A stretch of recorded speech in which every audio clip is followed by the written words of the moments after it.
So good morning, everyone. My name is Paduma Ali, and I'm happy to be your Master of Ceremonies for our breakout session on water innovation. I'm joining you from Toronto, Canada, where I work as an urban planner and active member of the Water Youth Network.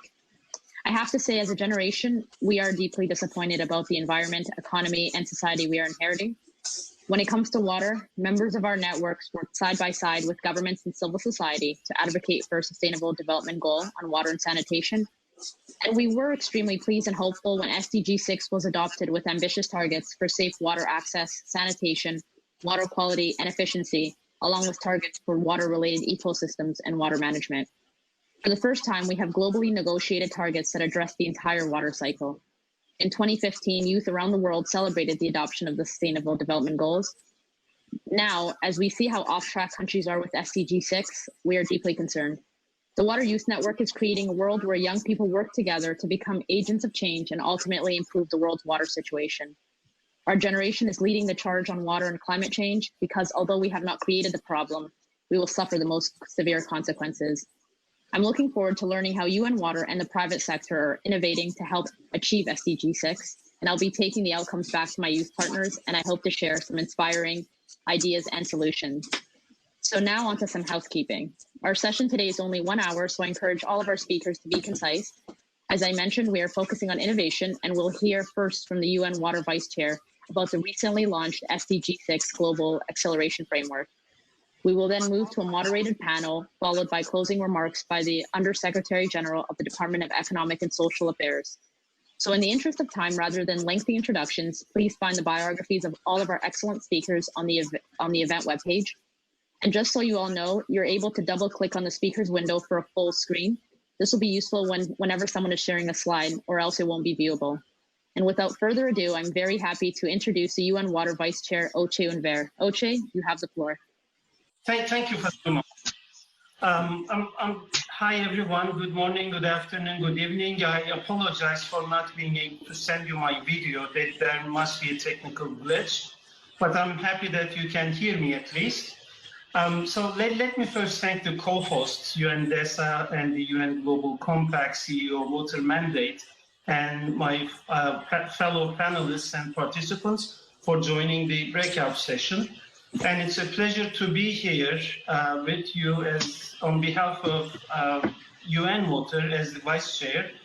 As many of you know, the UN Water is the coordination mechanism in the UN system, aiming to deliver as one for water and sanitation. We work to achieve the Sustainable Development Goal number 6, aimed at ensuring the availability and sustainable management of water and sanitation for all.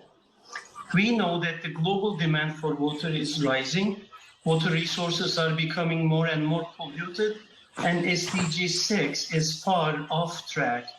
Even before the COVID-19 pandemic struck, agriculture, which accounts for around 70% of global freshwater withdrawals, was getting thirstier, as were industry, manufacturing, and energy sectors, often leaving poorer communities with insufficient and unsafe water resources and inadequate sanitation. If accelerating the progress towards achieving SDG 6 was critical in January, then today it is a pivotal emergency that will define generations. The COVID-19 pandemic has disrupted virtually every aspect of our lives, and it has clearly revealed the results of inaction. Chronic underfunding has left the poor more vulnerable than ever, with a first line of defense against virus, simple hand washing unavailable for billions of people globally. We now have a unique opportunity to build back better. Water and sanitation is a key component of the response and the recovery from COVID-19. This July, through the 33 members and 40 partners, UN Water launched the SDG 6 Global Acceleration Framework at the UN High-Level Political Forum. The framework emphasizes a new way of working together for all sectors of government, the UN system, civil society, and the private sector. A new added value is an increased focus on concrete country and regional support. If we can share this slide, I'm not sure if I can do it from here, but one of my colleagues could do that. Our session is short, so I'm sharing a slide identifying the 5 accelerators to drive the progress, and my colleagues are sharing the link to the Global Acceleration Framework in the chat box. I encourage the participants to also check out the SDG 6 action space, where we capture ideas, actions, and workable solutions in an interactive learning platform. Today, we are focusing on the Innovation Accelerator, one of the 5 accelerators of the framework. To accelerate progress, we need to work and operate in new ways, which means that innovation, whether in science, emerging technologies, governance, or business models, can significantly improve water and sanitation management. With a focus on scaling up best practices and relevant innovation to countries, regions, and globally, this accelerator aims to enable innovative practices and technologies to be country level. We rely on the private sector to innovate as a critical engine for innovation, technologies, and investment, engaging business to both act responsibly and take action to support water and sanitation, great potential to accelerate the pace of change. Before I give the floor back to Faduma, I'd like to touch on one area where innovation is making a major impact on SDG 6. This is wastewater. Wastewater from households and industries degrades water quality, poses a risk to public health, and limits opportunities for safe and productive. Wastewater is grossly undervalued as a potentially affordable and sustainable source of water, energy, nutrients, and other recoverable materials. In addition, the costs of wastewater management are greatly outweighed by the benefits to human health, economic development, and environmental sustainability, providing new business opportunities and creating more green jobs. Environmental engineering is showing that wastewater testing can determine the presence of COVID-19, and water authorities are in discussions with businesses about the pandemic through the viruses in this sewage. Our panelists are looking at innovation, cultural supply chain, working closely with farmers and farmers, increasingly looking into non-conventional water resources such as wastewater, whether due to its high nutrient content or a lack of conventional water resources. If applied safely, wastewater is a valuable source of both water and nutrients, contributing to water and food security and livelihood improvements. Allows the implementation of circular economy.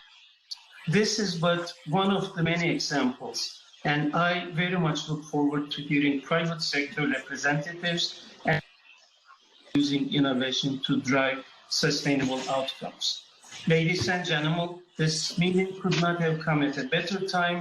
We need ambition and vision, and we need to act to secure a sustainable water future for everyone. Thank you for your attention.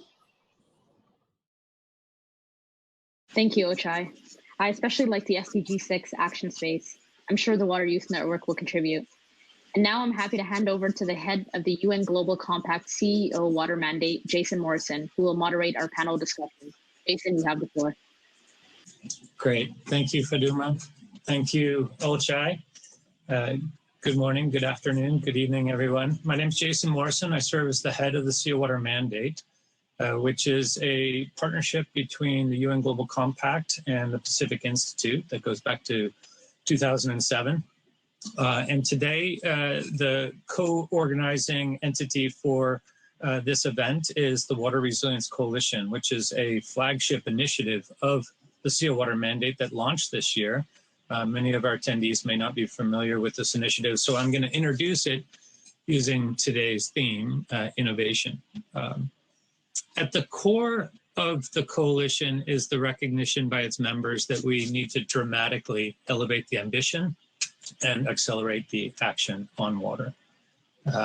Implicit in that is that the status quo is insufficient, and we need to innovate solutions that can drive impact at scale. The starting point for the coalition are commitments, enterprise-level commitments made by the member companies that are both quantifiable and time-bound. And in fact, a portion of these commitments speak directly to SDG 6. In fact, 4 of the targets of SDG 6 on wash, water quality, and availability are addressed directly, and indirectly, the other 4 targets through the programmatic approach to the initiative. I want to talk about innovation and how this initiative is innovating in a number of different ways, perhaps starting with newfound ways of collaborating and partnering. And a perfect example of that is a campaign that is launching today, a partnership between the WRC and WaterAid called the Water is Resilience campaign, which is a call to action for companies to take urgent action to accelerate water access and hygiene solutions, and to move that to the top of the corporate agenda in light of COVID-19. And I hope our panelists will talk a little bit more about that. But the innovation areas of the WRC actually touch on a number of the other action pillars of the SDG 6 acceleration framework. And I want to speak a little bit about those. One is about data and information. Through partnership with the World Resources Institute and the Nature Conservancy, we're using data in new ways to select the basins through which the coalition members will work together on water, as well as the ways of prioritizing the key water challenges in those basins that are addressing the most acute water challenges in that context. We're also innovating in new collective action and co-financing structures for those collective action initiatives that will emerge in these basins. And since the companies share a long-term goal and set of goals on water, that enables our ability to then account for and track the impact of these collective action initiatives in basins using common metrics as measured against basin outcomes. All of those are very innovative in my mind. So today, our panelists are going to talk, I think, not only, Olcay, as you mentioned, around some of the innovations in water use and wastewater and water quality solutions. I know that that is the subject of a number of our panelists' remarks today, but also the way that there are innovative approaches to collaboration and innovative ways of investing in basins that have co-benefits for water, but also climate mitigation, biodiversity, and community and social economic livelihood. So I look forward to that. We've had a little bit of technical difficulties with one of our panelists still trying to come in. So I'm going to immediately turn first, Kate, to you, Kate Gibson from Diageo, to talk a little bit about how your company has been innovating in ways around water in alignment with achieving SDG 6. Great, thanks very much, Jason. And so my name is Kate Gibson, and I am the Global Director for Diageo and Society. For those of you who may not be familiar with us, we're a company producing beverages. So for us, water and SDG 6 is a very long-standing focus for us. We operate we have 200 brands in 180 countries, and we also operate in many water-stressed areas. So corporate water stewardship has been a very big focus for us for over 20 years, and we're very passionate about this incredibly precious resource and SDG 6 in particular, and very happy to see the acceleration framework here and the real focus on SDG 6. Certainly our experience has shown the benefits that you see in terms of resilience of communities and also of business. And I think we all recognize just how linked they are. But certainly our experience, and it's working across 4 areas of water stewardship and sourcing. Obviously, as a company using agricultural raw materials, it's mission critical for us, and we do see the impact of climate change in our own operations in terms of achieving water efficiency and also replenishing the water we use in communities around our business, and also focus on WASH and advocacy as well. And I think certainly our learnings, and over the past decade through, for example, 250 projects across 18 countries in Africa and India, is that individual action is not enough. And certainly I would echo Jason's comments around innovation, both in the technology space, but also in terms of collaboration is the next frontier.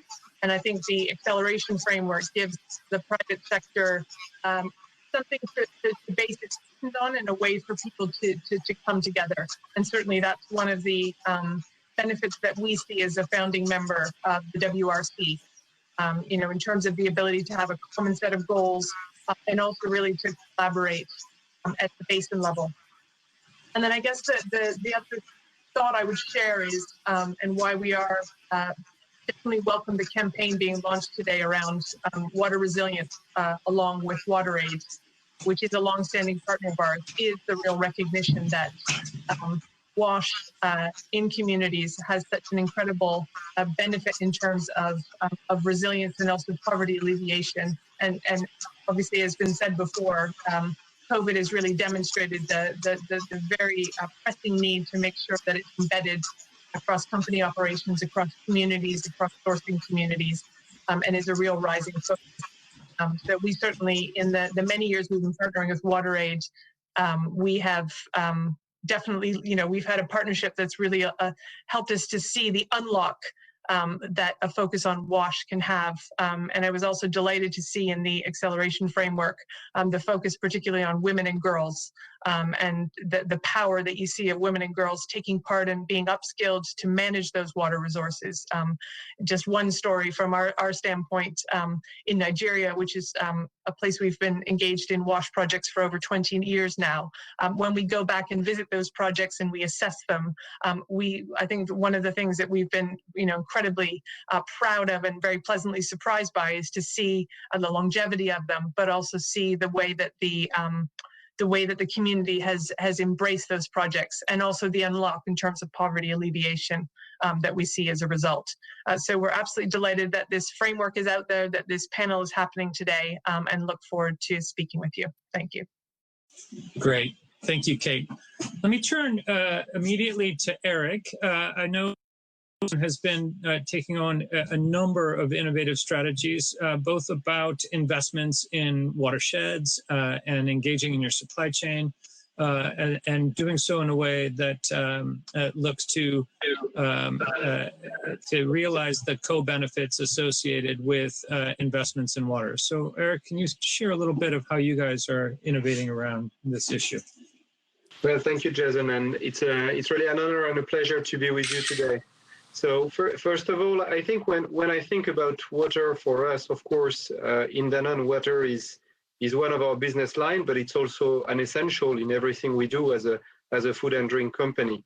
And we all know that it's one of the most precious resources, not only on the resource standpoint, but also because it's an incredible connector of the ecosystems in which we are operating. And I think fundamentally what we see in the way we are addressing water in our way not only to innovate, but also to manage this precious resource is the fundamental link with the localities and the geographies in which we are operating and the management of this resource. This territorial aspect of how you manage basically the water resource is one of the key essential, and it has been part of our DNA since the very beginning in Danone. As early as 1972, our CEO declared that the mission of our company was both economic and social.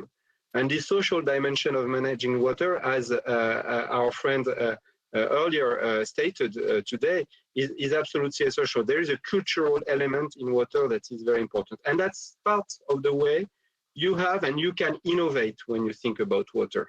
Because you cannot manage this resource without the communities around the way you are operating. And this is at the core of our water policy, is really to look at first how you preserve the resource with local communities, how you make sure that basically you use the water resource in the most efficient way, because that's our commitment, and how you can restore and regenerate the ecosystems. When I was talking about the link, I can give you an example of project where, for instance, in East Java, in Indonesia, where we have some of our water units there. We are managing on the Bromo volcano, basically an area where we have worked with local communities first to stop the erosion linked to agriculture at the top of the volcano, by changing the agriculture practices, by stopping deforestation. Then you need to manage the water resource at the middle, where people consume the water resource. And finally, at the bottom, where there is the rice fields, and the rice fields that are using the water. So it leads us as a company, basically valuing this precious resource, to work with these communities that are fundamentally outside what would be perceived as a traditional supply chain.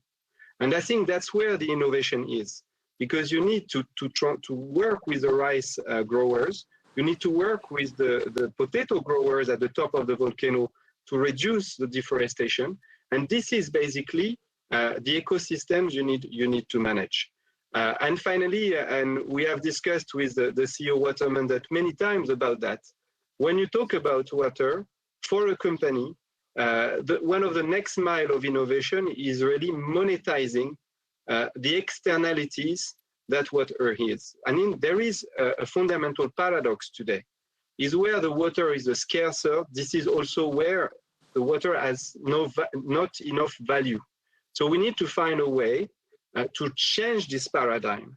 And we need to find a way to bring back value in the way the resource is managed and the positive externalities that water is generating.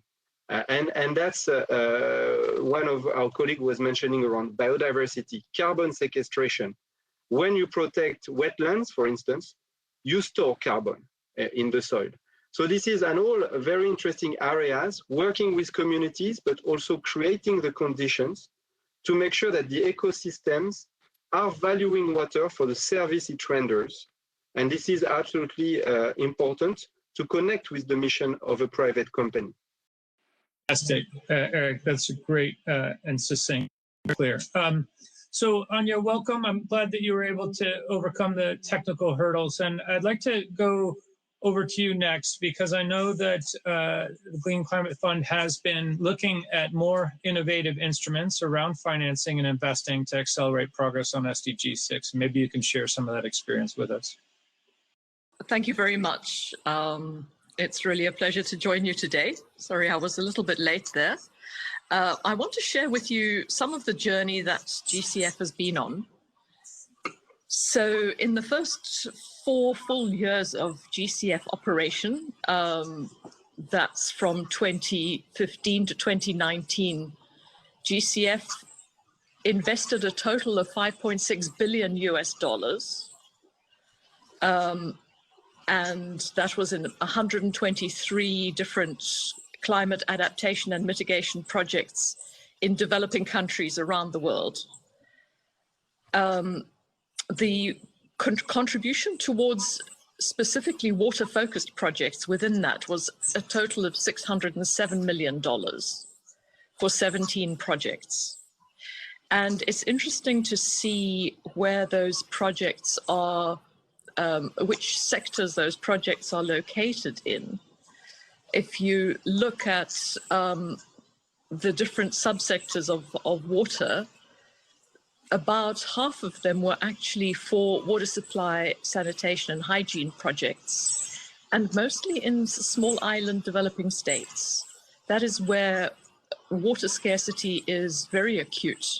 For example, in the Marshall Islands, where the water supplies are mostly underground and they can get totally swamped by sea level rise and storm surges. So there was a point where the Marshall Islanders were having to have water delivered to them by tanker. And GCF is supporting the investments in rainwater harvesting and solar water desalination on the islands.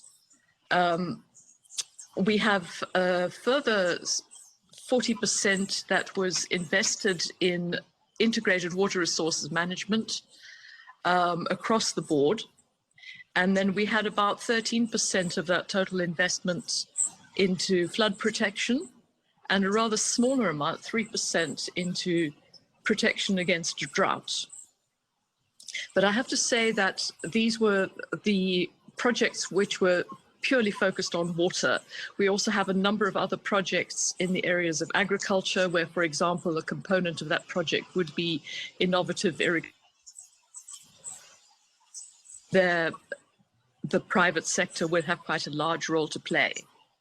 But if we look just at the water projects, one of the things that is very clear is that we still have a limited private investment from the water sector, and largely in terms of grants. So a lack of application of other kinds of financial instruments. And in this first replenishment period now of GCF with the new strategy, we're really looking to diversify the range of financial instruments which are used. GCF is also able to back, for instance, guarantees. It's able to invest in equity, and of course, concessional loans as well. So we're looking to invest in projects which enable us to utilize these different types of financial instruments, and then obviously link much more strongly with the private sector. And an example of this is in Southern Africa, where there's a big new project developing in terms of reclaiming domestic wastewater treatment and reclamation from 59 municipalities across South Africa. We're partnering with the Development Bank of Southern Africa, and there are going to be bonds issued backed by GCF finance, which will enable private investors to actually invest in these water treatment bonds. We're looking to start to explore a number of other aspects and for investments which solve specific regional water issues. And where we see water scarcity becoming an increasing problem, we see these types of projects with wastewater treatment and recovery, aquifer storage and recharge can be areas where the private sector is really able to invest. Thank you very much. Great. And I think that thread on innovations around co-financing will come back through in the dialogue portion.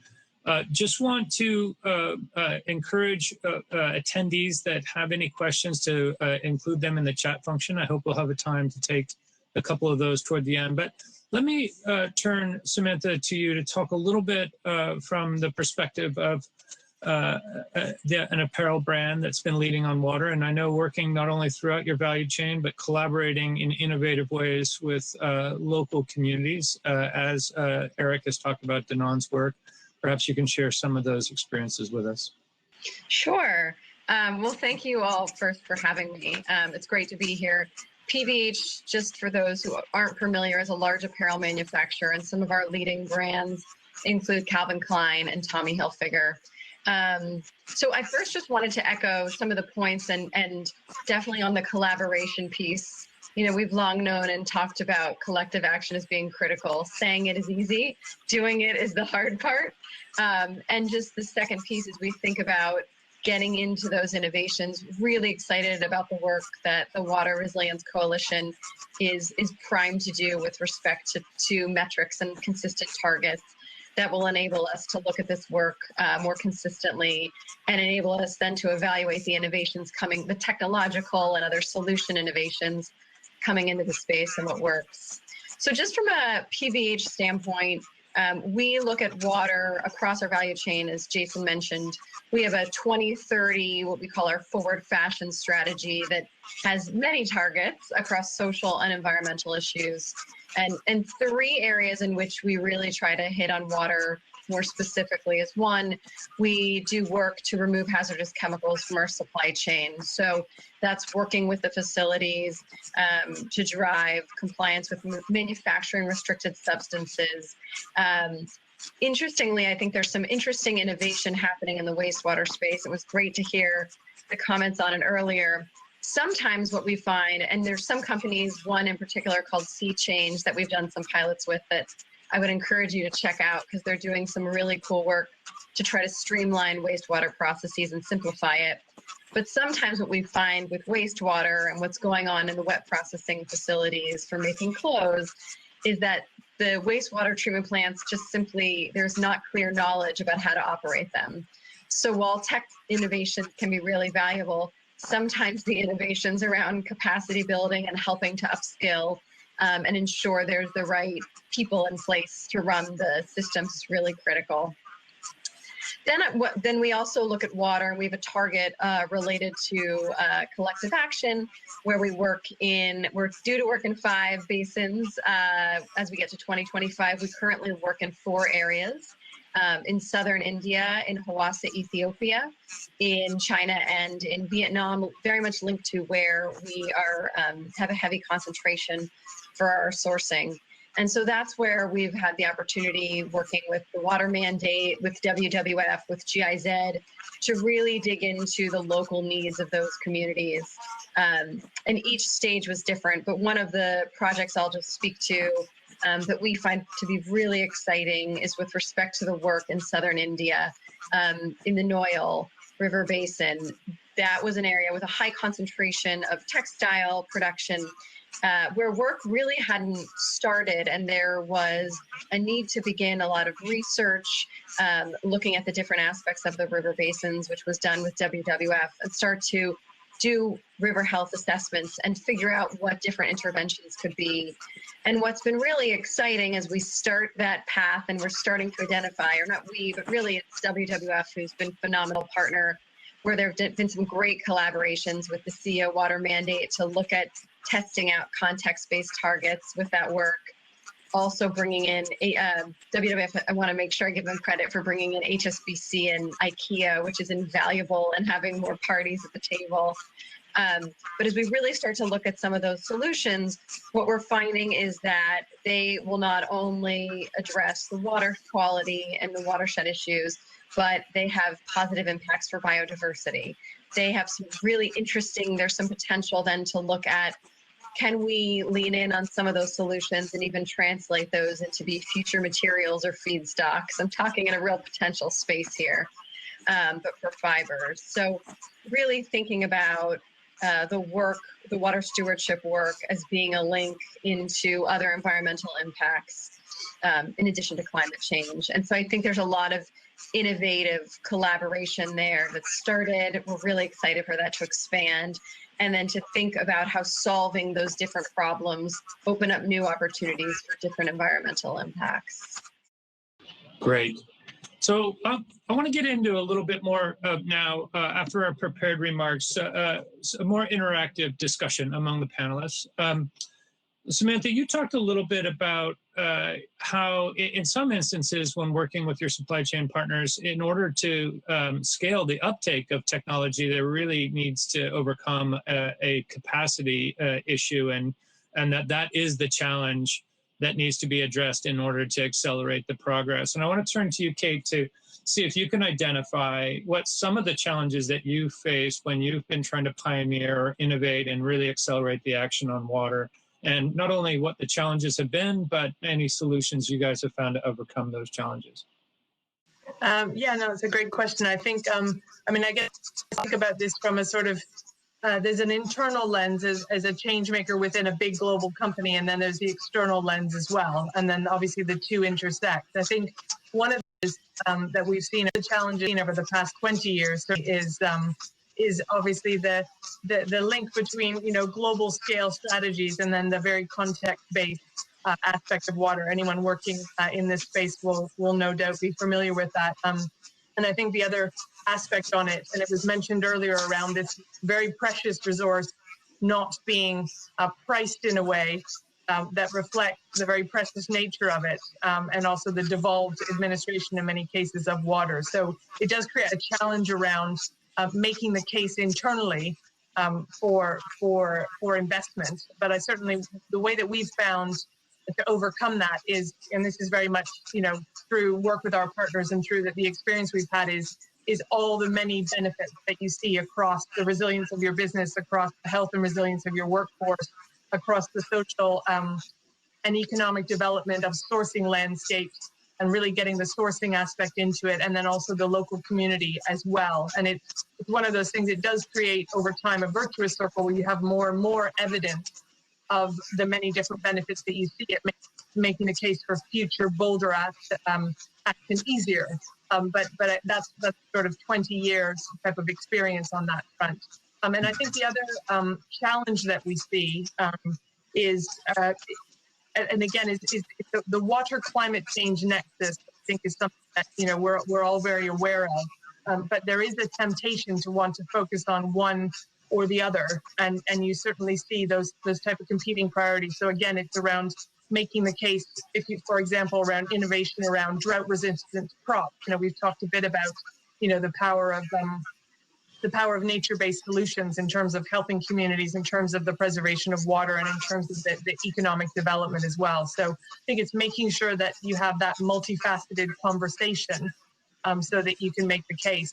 And then, as I would say, with regards to on the external landscape, one of the challenges, and we've talked a lot about it already, is it's easy to talk about collaboration. Actually doing it is very hard.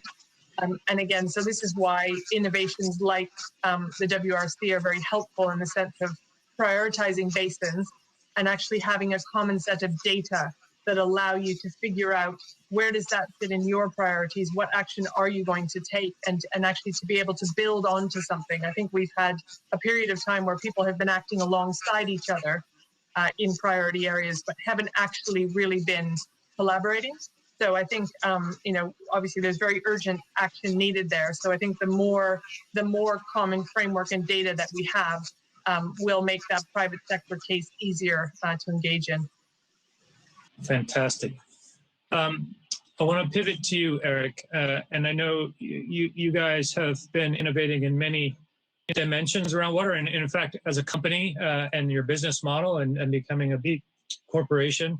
But I want to focus on a specific area where I know you guys have spent a lot of time in thinking, and it links to your earlier remarks around trying to really better capture the value of water and to monetize those benefits of investment in watersheds in ways that can realize those multiple benefits across climate mitigation, the integration that Kate was mentioning, and how to think about those multifaceted dimensions. So when you've been pursuing that work, that investment that you've been doing, investments in basins around soil health and nature-based solutions generally, what are some of the challenges that you find as you're pioneering in that, and what are some of the ways over those challenges and obstacles? Very good. Yeah, thank you, Jason. I think first of all, I see there is a question for me in the chat. So as you nicely proposed, I'm going to try to answer this question from Laura and Simran asking how do we manage basically our watershed and the sources that we are exploiting. I think fundamentally what we believe in regeneration of nature resources. I think and this is why we have embarked into a regenerative agriculture strategy, but we follow exactly the same logic for water. We have teams of hydrogeologists that basically ensure that we never take more than what nature can restore. So this is really the fundamental way we are working everywhere we operate. And this is opening exactly to your question, which is what dimension of basically this resource we need to take into account in the way we operate on a water basin. And we are not alone on a water basin. Most of the time, and I mean every time, we are a very, very, very small off-taker of the water in the water basin. But nevertheless, it is important that we steward this resource the best possible. So we use basically our networks very often to catalyze energy around the management of the water resource. I can take an example in Evian, for instance, in France, where for the last 20 years, we have created a very specific collaboration with farmers, municipalities that gather into an association to manage the full area that, by the way, has been validated as a Ramsar site alongside the process to make sure that we protect basically this ecosystem, down to the fact that we are co-financing, for instance, a methanizer to limit the usage of pesticide and fertilizer on this basin. So this is an example. Another example of cross-collaboration that we're having, and this is social innovation, is the source we have in Argentina with Villavicencio. That is another, by the way, Ramsar site. That is a reserve that we are protecting, and that has been also qualified as a Ramsar site 3 years ago.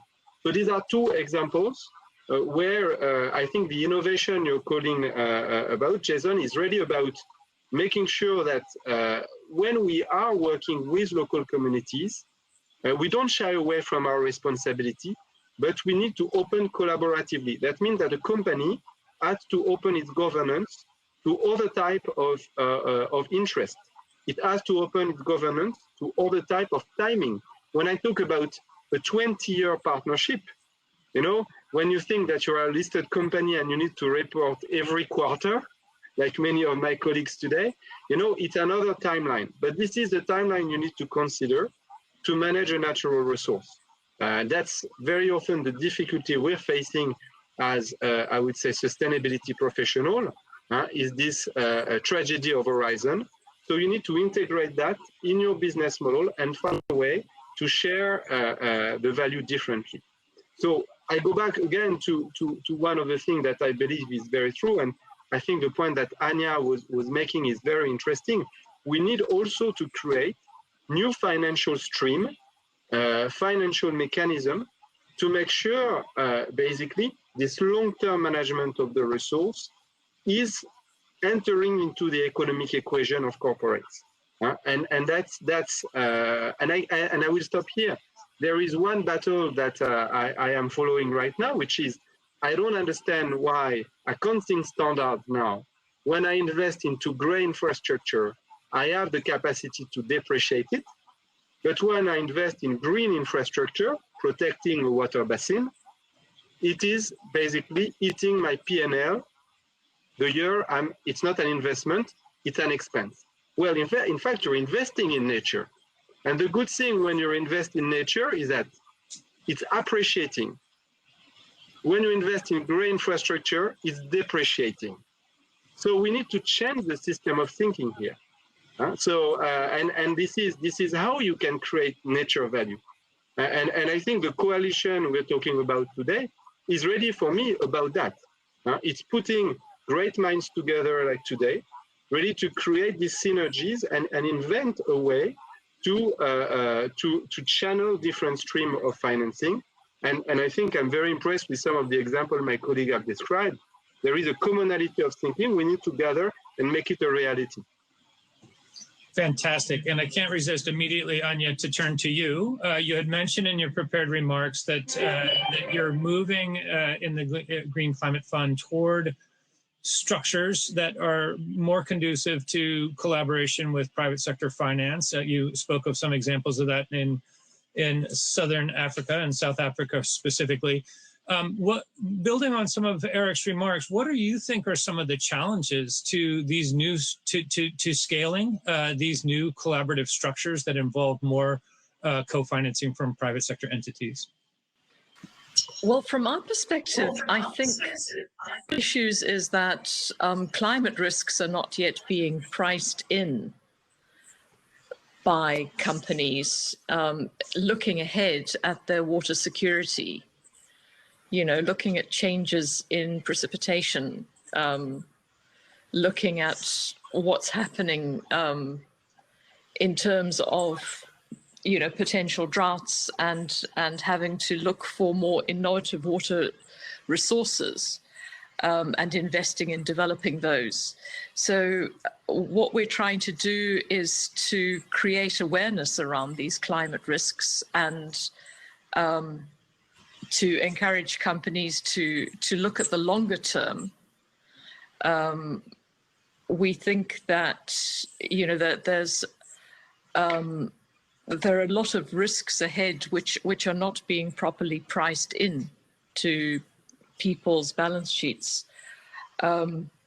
So we're the sort of instruments which are the most popular right now are to have green bonds or water bonds around investing in also nature-based solutions, around protecting wetlands that sit on top of aquifers, for example, and so on.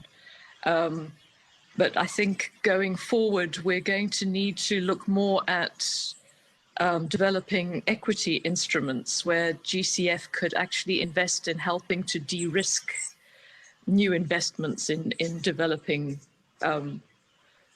innovative water resources, alternative unconventional water, which includes reclaiming wastewater and so on.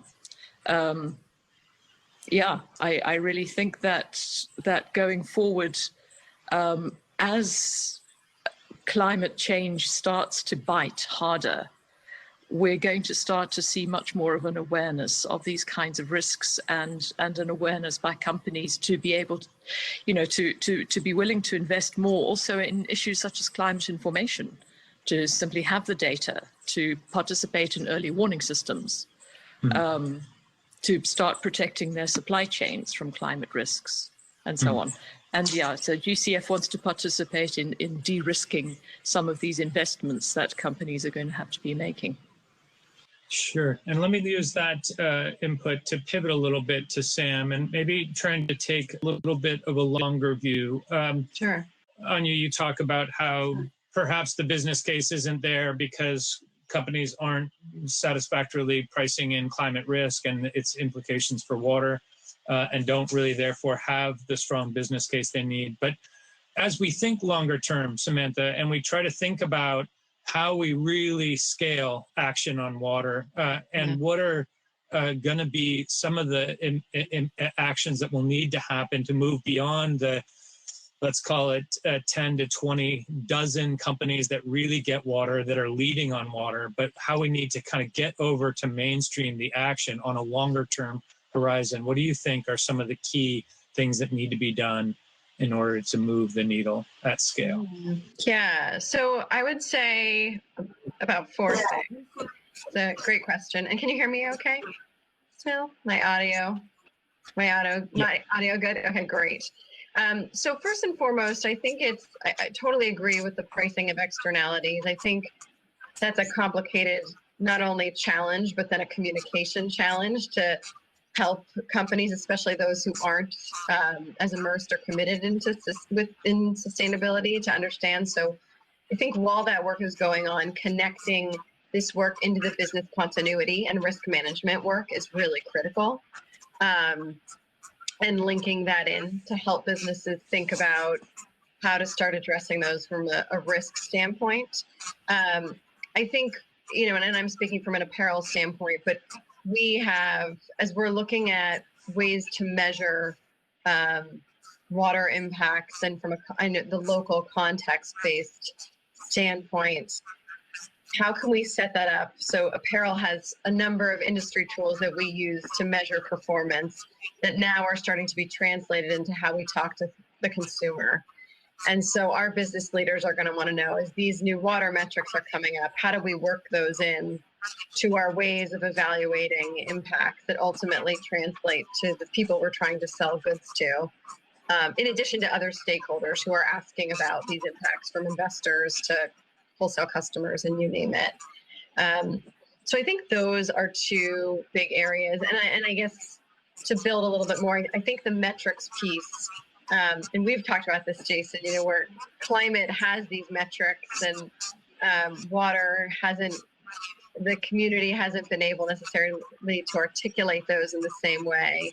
Not that climates are perfect, but I think once we dive into this work with the Water Resilience Coalition and consider and find more ways to put quantifiable metrics to the business community behind what we're doing, even to show the wins, because I think also there's a lot of power in capturing these anecdotes and stories of success, but being able to have metrics behind them, but consistent metrics across the water stewardship projects will be really invaluable. So those are some of the pieces that come to mind as I think about that. And I think about both from a collective action standpoint and from a WASH standpoint as well. Fantastic. We have about 4 minutes of working time, 3 to 4 minutes before we hand it back to Faduma. And we have one question, and I'm not going to put anyone on the spot. I know some of you have already got a lot of experience in this, so we'll see if people can offer a few reflections quickly, and then more than one could come in on the question. But it's a question that was raised by an attendee around there's a lot of mention of innovation and new partnerships and collaboration, but not a lot of mention of how that collaboration interfaces with the public sector, whether that be local government, perhaps catchment authorities, national government, and or multilaterals. We know that lasting change on water links back fundamentally to governance and water management, integrated water resource management planning, climate adaptation planning, for example. Can someone speak a little bit to the road ahead as you see it relating back to collaboration with public sector? And if you could do it in a minute, that'd be great. Any quick thoughts? I can quickly throw out, I think it's hyper local, depending on obviously the region in which you're working.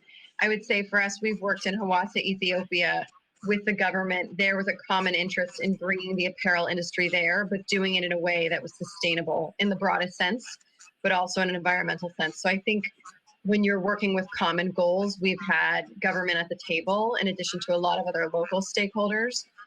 So I think starting with common goals, it's a little bit of a trite point, but I think wherever you can, and then bringing those into the conversation to get the local government actors at the table. But it's absolutely critical. And there's a number of different examples depending on which region and jurisdiction you're looking in.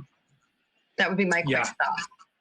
Yeah, and it links back to your point about showing the wins. It feels like you have to have a willing partner in the public sector. And when you see the leaders that are the corollary leaders for the public sector to the leaders in the private sector, and you can align in that locality on shared goals, that's when I think you can just demonstrate those wins and successes and bring others along. Kate, Eric, Anya, any quick reflections on this before we wrap up? No, I would echo the points raised. We certainly have had experience. Just one example would be with the new brewery that we built in Kenya. Consumer brewery was certainly something where we partnered very closely with the Kenyan government on a national level. And I think one of the things that was the real unlock there was the recognition that there were multiple benefits in terms of more drought-resistant crops, jobs and livelihood, water stewardship, and community development all wrapped up in one development, and able to think, very much long-term about the multiple benefits that we saw. So I think it is around, before that the cost of doing nothing in this space is not nothing, but also the benefits of doing something in this space are actually quite varied. And so it's really finding the partner that can really tap into those varied benefits and to have a collective vision. Well said. That hyper-local and connecting it to the multifaceted discussion beyond water. Eric, you had, we're also going to come in and perhaps give you the last remarks. So I think two thoughts from my side. So I think very often, not everywhere, but in many of our mineral water sources, in fact, we have what is called a delegation of service. And I like this idea that we are here to steward the resource. And I think at the center of the collaboration with public authorities, I think there need to be science also, hydrogeology, to make sure that you put the interest, the capacity of the resource to restore at the center of the discussion, to create a delegation of service, because we are here to steward this resource for the next generation.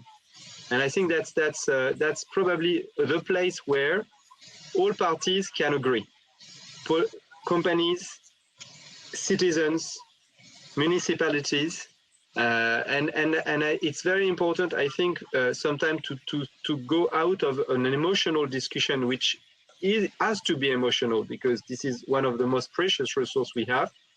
Put back science, but make sure that the objective is really to steward the resource for the next generation. So that's what I believe is at the core of a good stewardship journey. Great, fantastic. Yeah. So if I could just come in very quickly, I think that creating these vehicles for blended finance for the public and the private finance, we're going to start to see more and more of this as water becomes more scarce, particularly cities heading towards day zero. You get the multiplier effect from treating and reusing domestic and industrial wastewater. And I think that the public finances is essential to kickstart those sorts of investments, but then leverage the private finance to come in to be able to actually realize the gains of this multiplier effect of reclaiming water. We're going to start seeing more and more of this around the world. Indeed.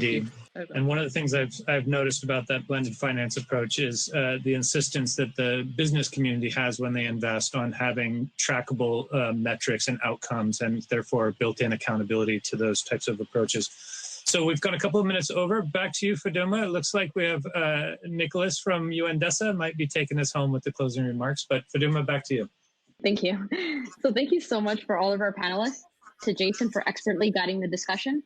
Now for closing remarks, I was honored to introduce the Assistant Secretary General for DESA, Maria Francesca, but she is experiencing some technical difficulties. So Nicholas, thank you for stepping in. You have the floor. Thank you very much, Faduma. Distinguished speakers, I'm honored to deliver the statement of the Assistant Secretary General for Policy Coordination and Interagency Affairs of the United Nations Secretariat, Maria Francesca Scotto-Lizano, as prepared for her delivery.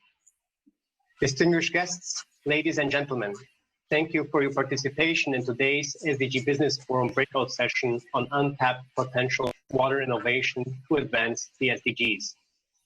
I would like to thank our distinguished speakers for sharing their experiences as well as insightful messages and ideas. I would like to also thank UN Water and UN Global Compact for co-organizing together with UNDESA this timely and productive discussion under the SDG 6 Global Acceleration Framework. We have heard how important water, sanitation, and climate actions are if we want to achieve the Sustainable Development Goals by 2030. And we are aware of how essential private sector partnerships are in water resilience. Yet, it is clear that under the current rate of progress, the world is not on track to achieve SDG 6 targets by 2030. Currently, around 2 billion people in the world are living in water-stressed areas, and by 2050, the same will be true of more than half of the world's population if no action is taken. Therefore, there is an urgent need for a significant and sustainable global response, one which builds on lessons learned and maps a more resilient future. Moreover, the current global health crisis can be an opportunity for addressing and rectifying the continued failure to provide safe and affordable water and sanitation for all. Access to water and sanitation is a fundamental requirement for hygiene. Thus, global public health is contingent on secure water resources for all. The effects of COVID-19 intensified around the world. It was increasingly clear that we need to provide all people with essential services, especially on water and sanitation. A key accelerator in the SDG 6 acceleration framework is to leverage and scale up innovative technologies and practices at the country level. This is only possible through effective partnership with corporate innovations. The private sector can mitigate future distress and create more resilient communities. However, immediate and urgent action is needed in this regard. As discussed in the breakout session, addressing the issues of water and sanitation supplies, including collaboration with the government to ensure efficiency, adequacy, and timeliness in the delivery of such critical public services, is crucial to achieving SDG 6. This session has highlighted many ways that innovation for water sanitation are helping to alleviate water stress, manage the COVID-19 response around the world, and build long-term resiliency. I believe that the SDG 6 Global Acceleration Framework will deliver fast results at a large scale, and if we increase investments in water and sanitation, we will produce multiple benefits for health, economic growth, and environmental sustainability.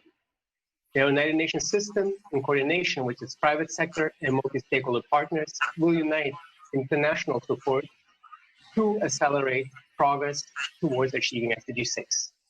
Multilateral cooperation will be essential to upholding the guiding principles of the Global Acceleration Framework, such as prioritizing the vulnerable, inclusivity, conflict sensitivity, unleashing female and youth potential, planning for resilience, and designing and implementing transformations based on scientific evidence.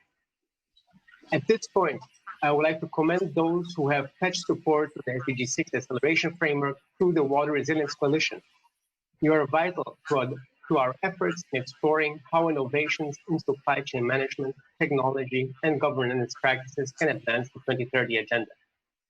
With compassion and collective actions to address water, sanitation, and climate challenges, we can ensure sustainable recovery from the current water and health crisis. Thank you. Thank you, Nicholas. It's been a pleasure to act as your Master of Ceremonies. I hope you're coming away inspired and hopeful. On behalf of youth, please do all you can to achieve Sustainable Development Goals. Our lives literally depend on it. Thank you for joining us today. Have a wonderful rest of your day. Thank you very much, Faduma. Thank you all. Thank you, everyone. Thank you. Bye.